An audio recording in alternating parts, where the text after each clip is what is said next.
कबीर महाराज म्हणतात, कबीरा जब हम पैदा हुए जग हसे हम रोए, अब ऐसी करनी कर चलो कि जग रोए हम हसे।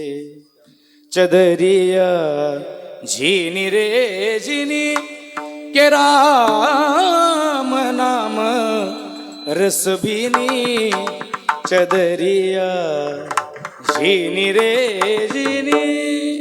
कबीर महाराज म्हणतात, ज्या वेळेला आम्ही जन्माला आलो त्यावेळेला संपूर्ण जग हसत होतं, पण आम्ही मात्र रडत होतो। परंतु या जगाचा निरोप घेऊन जात असताना या जगाकरता, या समाजाकरता असं काही करून जा, या संपूर्ण जगाने आपल्याकरता रडावं आणि आम्ही हसत हसत त्या मृत्यूचा अंगीकार करावा। आणि ही अवस्था त्या दिवशी प्राप्त होईल ज्या दिवशी आध्यात्मिक तपाचा उपदेश आपल्या अंगामध्ये मुरल्या जाईल। कबीर महाराज फार सुंदर बोलतात, सूरत से तो कीरत बड़ी बिन पंख उड़ जाए, सूरत तो जाती रही कीरत कबू ना जाए। सत्ता, संपत्ती आणि सौंदर्य या टिकणाऱ्या वस्तू नाही। नाहीतर तुम्ही बालपणी चेहरा पाणीदार असतो बरं का। एखादा पोरग जरी असं समोरून जात असलं ना, त्याचे कुरळे कुरळे केस, हात पाय, कोणी त्याला देते, ए बाळ्या इकडे रे, अरे एखादी पप्पी दे रे।